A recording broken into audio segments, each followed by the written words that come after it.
Devji లొంగుబాటు. So ఈ వార్త ప్రధాన వార్తగా ఉన్నది.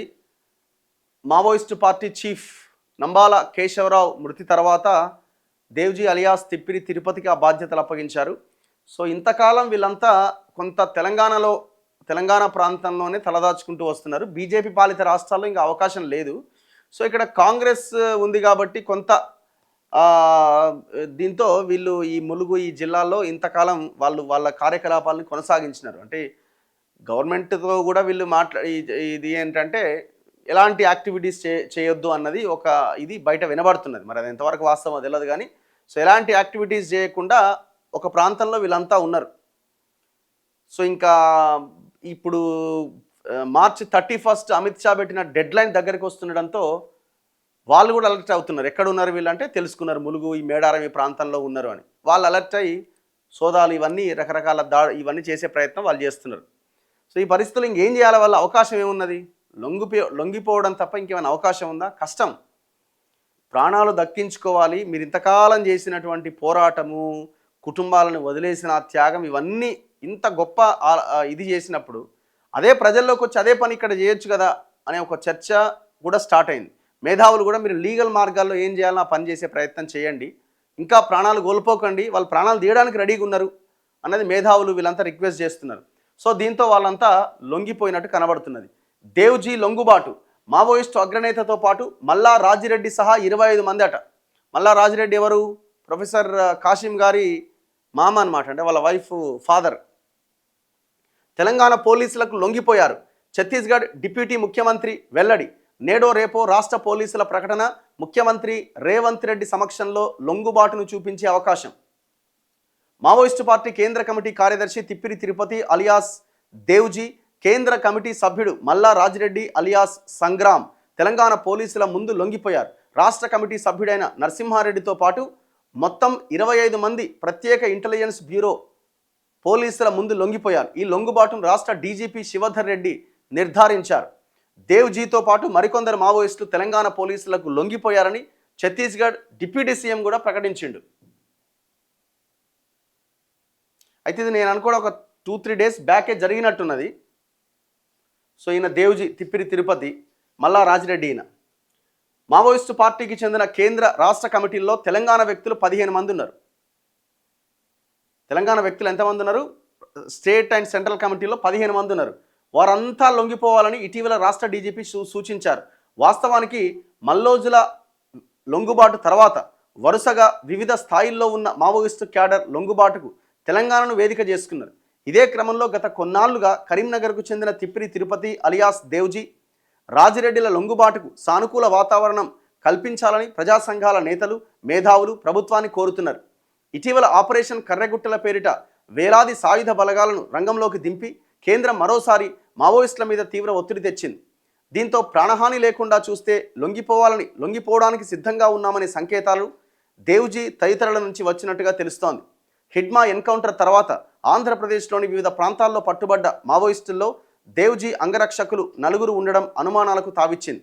ఆయన కదలికల సమాచారం నిఘా వర్గాలకు ఎప్పటికప్పుడు అందుతుందనే అనుమానాలు దీంతో బలపడ్డాయి.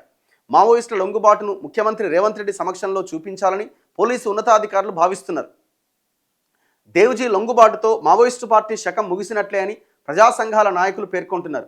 మరోవైపు మావోయిస్టు పార్టీ అగ్రనేత గణపతి ఆచూకీ ఇంకా లభించలేదని సమాచారం. ఆయన విదేశాలకు వెళ్ళిపోయారనే ప్రచారం కూడా జరుగుతున్నదట. దేవ్జీ ఆయుధాల తయారీలో దిట్ట. జగిత్యాల జిల్లా కోరుట్లలోని అంబేద్కర్ నగర్ కాలనీకి చెందిన తిప్పిరి వెంకట నరసయ్య, గంగూబాయికి 3 కొడుకులు, 1 కుమార్తె. వారిలో తిరుపతి పెద్ద కొడుకు. తిరుపతి ఇంటర్మీడియట్ వరకు కోరుట్లలో చదువుకున్నాడు.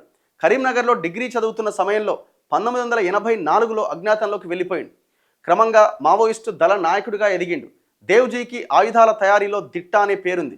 మావోయిస్టు మహిళా నాయకురాలు నల్గొండకు చెందిన సృజనను అజ్ఞాతంలో ఉన్నప్పుడే పెళ్లి చేసుకుండు.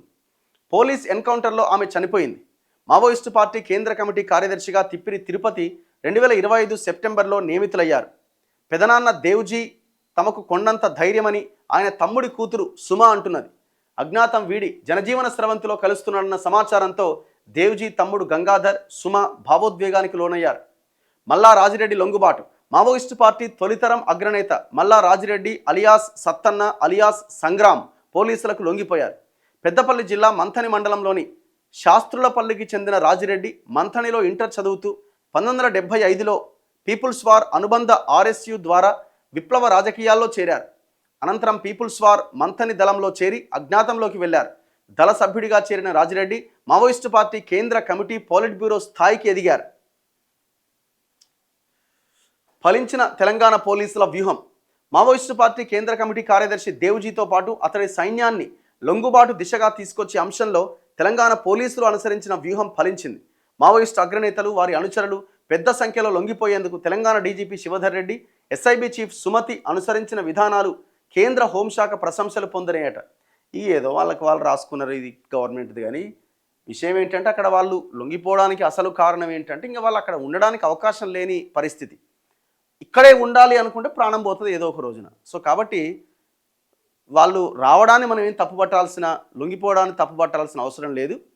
మేము ముందు నుంచి అనేది కూడా అదే, ఇంకా అక్కడ ఉండి ప్రాణాలు తీసుకునే కంటే ఏదో రకంగా ఎవరితో నేను మాట్లాడో ఇంకో రకంగా చేసో మీరు బయటకు వచ్చి అక్కడ చేసే ఉద్యమాన్ని రాజ్యాంగబద్ధంగా ఇక్కడ చేయాల్సిన అవసరం ఉంది. ప్రజల్లో పూర్తి స్థాయిలో అవేర్నెస్ తీసుకురావాల్సిన అవసరం ఉంది. సరే మీకు రాజ్యాంగాన్ని నమ్ముతారా నమ్మరా పక్కన పెడితే ఇక్కడికి వచ్చిన తర్వాత నమ్మి ఓటు ద్వారా ఈ దేశాన్ని, రాష్ట్రాలని, ప్రజలని మార్చాలి అన్న ఒక ఆలోచనకు వచ్చి ఆ దిశగా ప్రజల్ని చైతన్యం చేయాలి. ఇప్పుడు అది తప్ప ఇంకా అవకాశం ఏముంది? ఇప్పుడు ఓటు వేయొద్దు అనే లైన్ తీసుకెళ్తే ఓటు వేయకపోతే ఇంకోటి దొంగలు గెలుస్తున్నారు కదా. సో కాబట్టి ఓటు ద్వారానే ఇక్కడ నాయకులను ఎన్నుకుంటాం. ఆ నాయకులు చట్టసభల్లోకి వెళ్ళి చట్టాలు తయారు చేస్తున్నారు. ఇది రొటీన్గా జరిగేటువంటి ప్రక్రియ. ఈ ప్రక్రియను దాటి మనం వ్యవస్థ ఏమైనా మార్చగలుగుతామా? ఒకప్పుడు అది సాధ్యమైందేమో కొంత ఏదో రకంగా, కానీ ఇప్పుడు అది సాధ్యమయ్యే అవకాశాలు లేవు అని తేలిపోయింది. కాబట్టి ప్రజా పోరాటాన్ని మీరు నిర్మించే ప్రయత్నం చేయండి. మీరే నాయకులు కండి అవసరమైతే. గిరి పేరుతో పుట్టిన ప్రాంతాల్లోనే గిరులను నాశనం చేయడం మీరు మీ ఛానల్లో చర్చించాలి. ఇవి కేవలం రాళ్ళు కాదు, భూగర్భ జలాల నిల్వ కేంద్రాలు, వర్షాల సమతుల్యతకు కారణాలు, జీవ వైవిధ్యానికి ఆశ్రయాలు. ఇది చాలా గొప్ప విషయం మీరు చెప్పిన పాయింట్. కానీ ఏం చేస్తాం అన్నా? ఉన్న విగ్రహాలు సరిపోక కొత్త విగ్రహాలు పెట్టుకోవడం అవసరమా? ఈ తెలంగాణ ప్రాంతంలో అన్ని పార్టీలు దొందే అదే వచ్చింది కదా. భువనగిరి, గట్కేసర్, యాదగిరిగుట్ట పరిసరాల్లో సహజంగా ఉన్న గుట్టలను తవ్వి రియల్ ఎస్టేట్ వెంచర్లుగా మారుస్తున్న విషయం చాలా ఆందోళన కలిగిస్తుంది. మీరు ఒకసారి చూడండి, ఇటు భువనగిరికి వెళ్ళండి, యాదగిరిగుట్ట సైడ్ మొత్తం ఖతం చేసి పడేసినారు. ఇటు చౌటుప్పల్ సైడ్ వెళ్ళండి, మొత్తం ఖతం చేసారు. మీరు దిగి ఇంకా లోపలికి వెళ్తే తెలుస్తుంది సినిమా. ముందు గుట్ట ఉన్నట్టే ఉంటుంది, దాని వెనకాల మొత్తం క్లీన్ చేసి పడేసినారు.